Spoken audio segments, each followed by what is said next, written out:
एक बार एक स्त्री थी जिसके एक बेटी थी। उसकी वह बेटी बहुत बड़ी और मोटी थी। जब उसकी माँ उसके लिए मेज पर सूप लाती थी तो वह उसका पहला कटोरा पीती, फिर दूसरा, फिर तीसरा और फिर भी वह मांगती ही रहती। उसकी माँ भी उसका कटोरा भरती ही रहती और गिनती रहती, यह तीसरा, यह चौथा। जब वह लड़की सूप का सातवां कटोरा मांगती तो उसकी माँ बजाय उसका कटोरा भरने के उसके खाली कटोरे को उसके सिर पर मारती, चिल्लाती और कहती, और यहाँ सात। एक बार एक बहुत ही अच्छे कपड़े पहने एक नौजवान उधर से गुजर रहा था कि उसने उस लड़की की माँ को खिड़की से देखा कि वह सूप का कटोरा उस लड़की के सिर पर उल्टा करके मार रही थी और उससे कह रही थी, और यहाँ सात। उस नौजवान को उस मोटी लड़की से प्यार हो गया। वह अंदर चला गया और उसने पूछा, सात क्या माँ जी? अपनी बेटी की इतनी भूख से शर्मिंदा माँ बोली। सात ऊन काटने की तकली बेटा, यह मेरी बेटी है जो ऊन काटने के पीछे इतनी पागल है कि उसने आज सुबह से भेड़ के ऊपर के बालों से सात तकली ऊन काट ली है।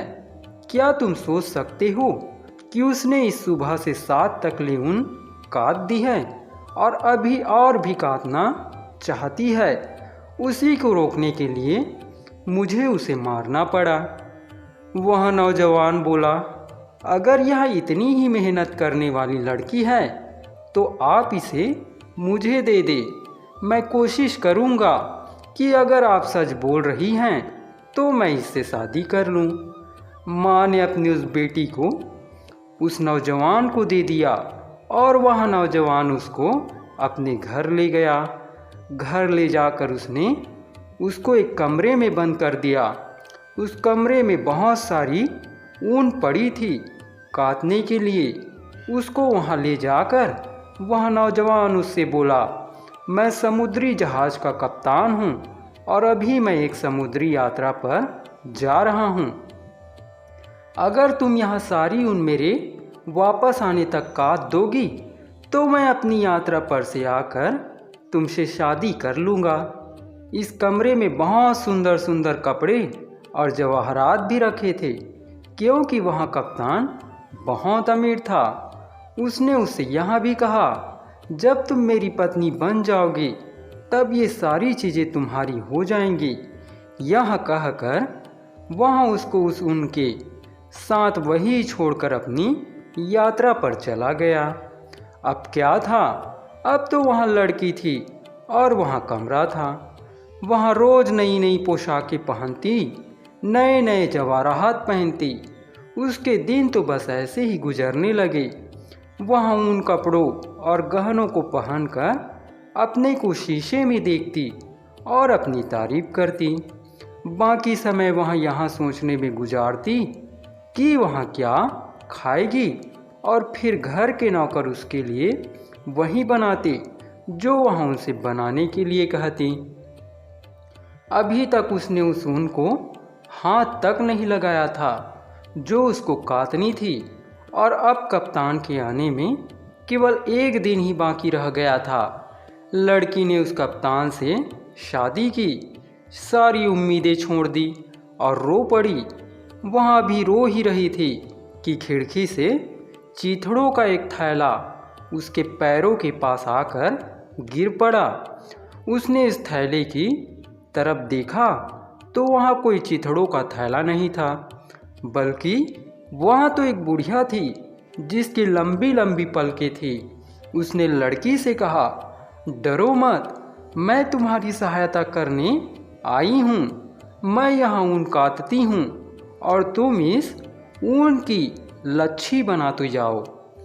बच्चों, तुमने कहीं भी कोई भी इतनी तेज ऊन काटना नहीं देखा होगा जितनी तेज वहाँ बुढ़िया ऊन काट रही थी। 15 मिनट के अंदर अंदर उसने वहाँ सारी ऊन कात दी। वह जितना ज़्यादा ऊन काटती गई, उसकी पलकें उतनी ही ज़्यादा लंबी होती गई। पहले वे उसकी नाक से लंबी हुई, फिर उसकी थोड़ी से लंबी हुई और फिर वे 1 फुट लंबी हो गई। फिर भी वहाँ लंबी होती ही जा रही थी। जब उसका काम खत्म हो गया तो लड़की ने पूछा, मैम, मैं इसके बदले में आपको क्या दूं? वह बुढ़िया बोली, तुम्हें मुझे इसके बदले में कुछ देने की ज़रूरत नहीं है। बस जब तुम्हारी शादी की दावत हो तब मुझे उस दावत में बुला लेना।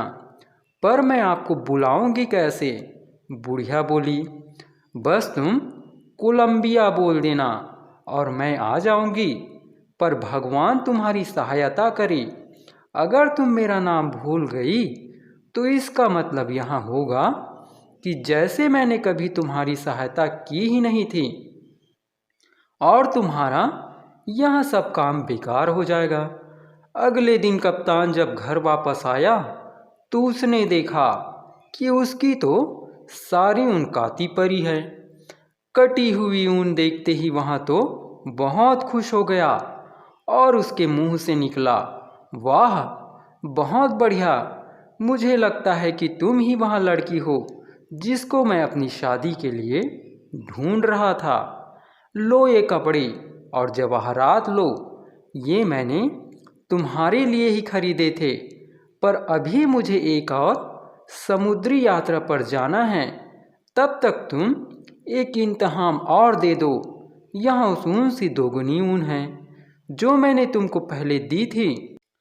अगर जब तक मैं अपनी यात्रा से वापस आऊँ तब तक तुम इसको काट दो तो मैं तुमसे वहाँ से आकर शादी कर लूँगा। इतना कहकर वह नौजवान वहाँ से फिर चला गया। उसके जाते ही जैसे उस लड़की ने पहले किया था वैसे ही वहाँ अब की बार भी करती रही। कप्तान के वापस आने तक वहाँ कपड़ों और गहनों को पहन पहन कर देखती रही और अच्छे अच्छे खाने खाती रही, जब तक कि कप्तान के आने का आखिरी दिन नहीं आ गया और वहाँ सारी ऊन काटने के लिए वही पड़ी रही।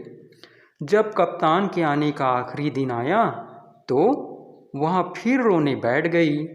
तभी कमरे की चिमनी के रास्ते से एक पोटली आ गिरी और उसके पैरों तक लुढ़कती चली आई। पहले की तरह से उस पोतली में से भी एक बुढ़िया निकल आई। इस बुढ़िया के होंठ नीचे तक लटक रहे थे। इस बुढ़िया ने भी इस लड़की से कहा कि वहाँ उसकी सहायता करने के लिए वहाँ आई थी। उसने इससे पहले वाली बुढ़िया से भी ज़्यादा मेहनत और तेज़ी से काम किया। जितना ज़्यादा वहाँ ऊन काटती जाती थी उसके होंठ उतने ही ज़्यादा नीचे को लटकते जाते थे। इस बुढ़िया ने वहाँ सारी ऊन आधा घंटे में काट कर रख दी। जब इस लड़की ने उस बुढ़िया से पूछा कि वहाँ उसको इसके बदले में क्या दे, तो इसने भी यही कहा कि उसको इसके बदले में कुछ देने की ज़रूरत नहीं है।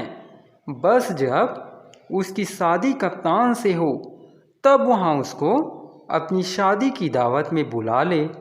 लड़की ने पूछा कि वहाँ उसको कैसे बुलाए, तो उस बुढ़िया ने भी वही जवाब दिया, बस तुम मुझे कोलंबरा कहकर पुकार देना, मैं आ जाऊंगी।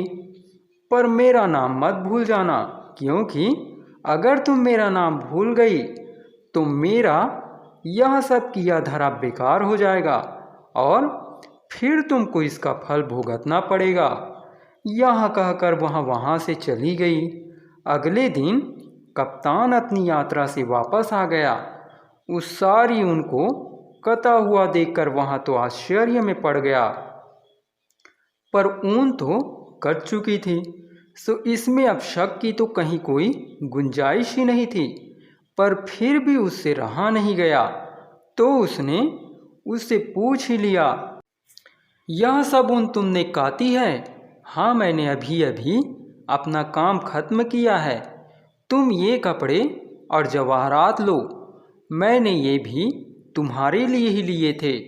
अब अगर तुम यह तीसरा ढेर भी मेरे वापस आने तक काट दो तो मैं तुमसे वायदा करता हूँ कि अब की बार मैं तुमसे शादी जरूर कर लूँगा। यह ढेर उन दोनों ढेरों से कहीं ज़्यादा बड़ा है।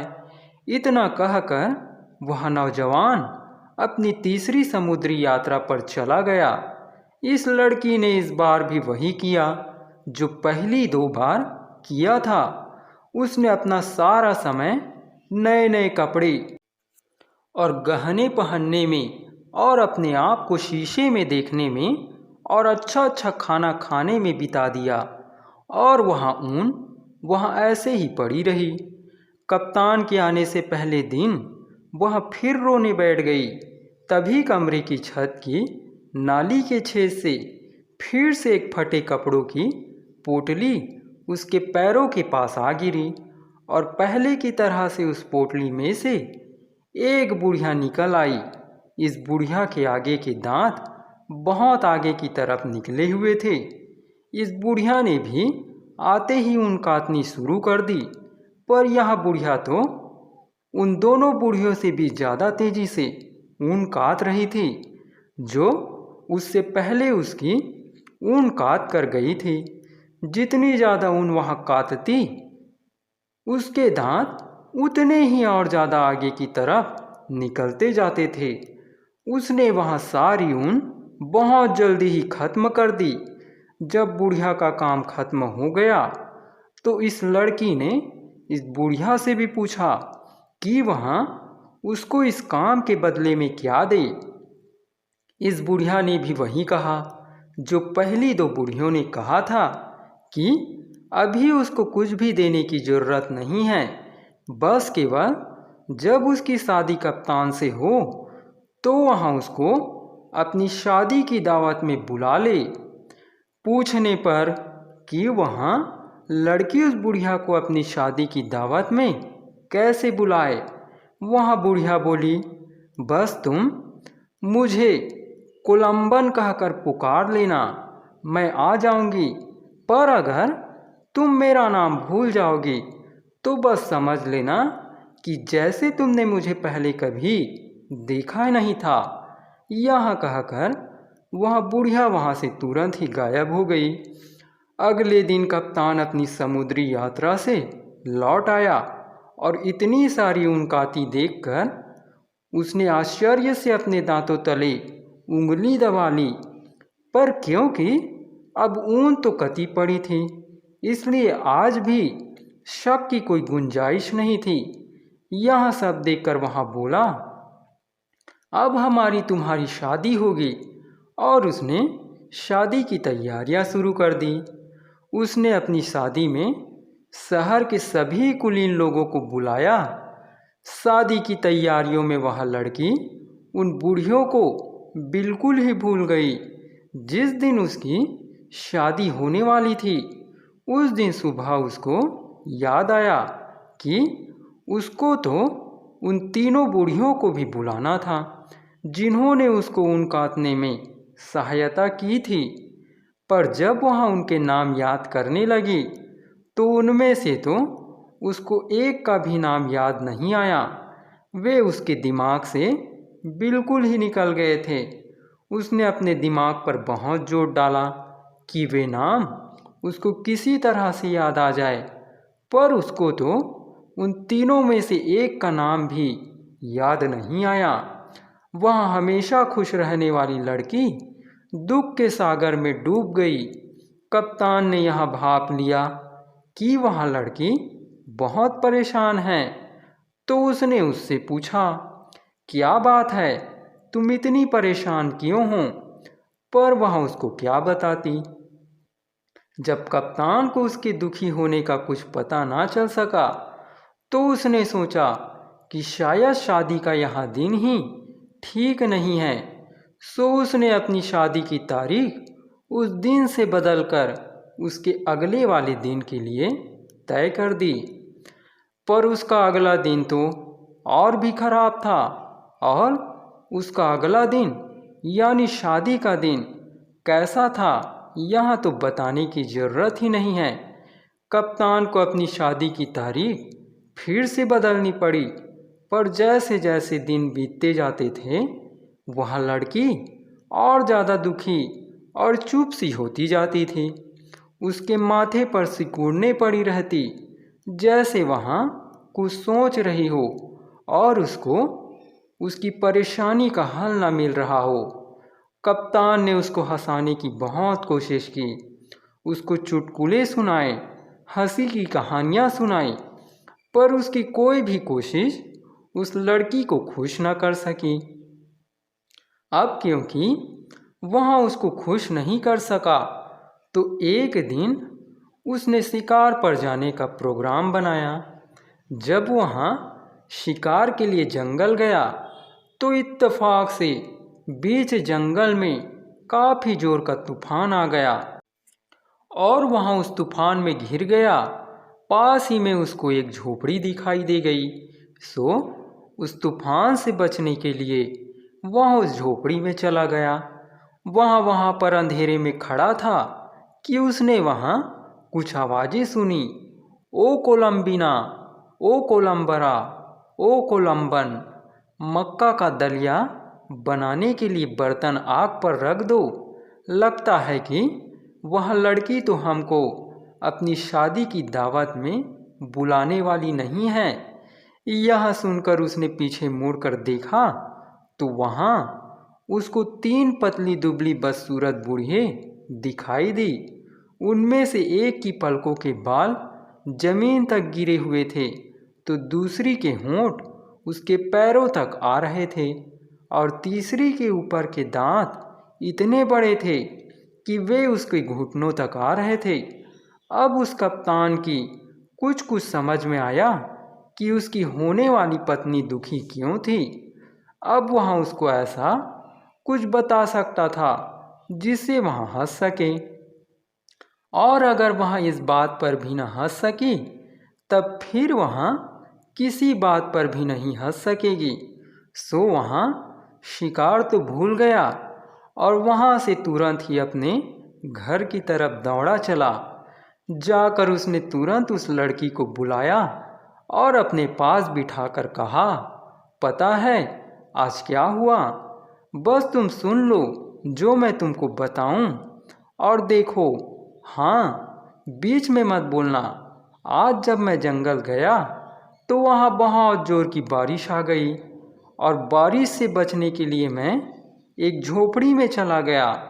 वहाँ मैंने 3 जादूगरनियाँ देखी, जिनमें से एक की पलकों के बाल जमीन पर लटक रहे थे, तो दूसरी के होंठ उसके पैरों तक लटके हुए थे और तीसरी के दांत उसके घुटनों तक लंबे थे, और वे एक दूसरे को कोलंबिया, कोलंबरा और कोलंबिना कहकर पुकार रही थी।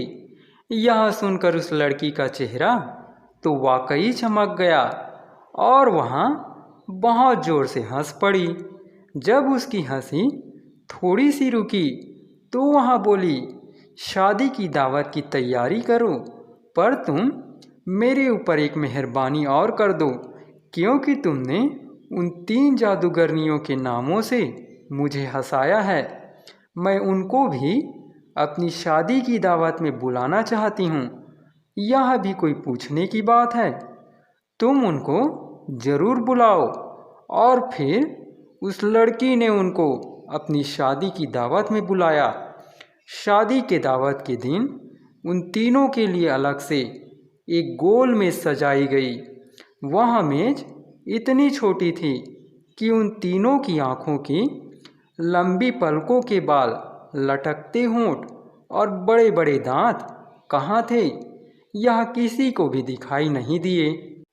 जब खाना खत्म हो गया तो कैप्टन ने कोलंबिना से पूछा, आपकी पलकों के बाल इतने लंबे क्यों हैं? कोलंबिना ने जवाब दिया, बहुत ही बारीक धागा काटने की वजह से मेरी आंखों पर बहुत जोर पड़ता है, इसीलिए वे इतने लंबे हो गए हैं। फिर कैप्टन ने कोलंबरा से पूछा, मैम, क्या मैं जान सकता हूँ कि आपके होंठ इतने नीचे को लटके हुए क्यों हैं? कोलंबरा बोली, क्योंकि मैं जब धागा काटती हूँ तो अक्सर अपनी उंगली गीली करने के लिए अपने होठों पर हाथ फेरती रहती हूँ, इसलिए वे लटकते जाते हैं। फिर कैप्टन ने कोलंबिना से पूछा, और कोलंबिना जी, आपके दांत इतने लंबे कैसे हो गए? कोलंबिना बोली, क्योंकि मुझे अक्सर धागे में पड़ी गांठें अपने दांतों से काटनी पड़ती है, इसीलिए। ओहो, अच्छा। फिर वहाँ अपनी पत्नी से बोला, जाओ और एक धागा लपेटने वाली तकली लेकर आओ।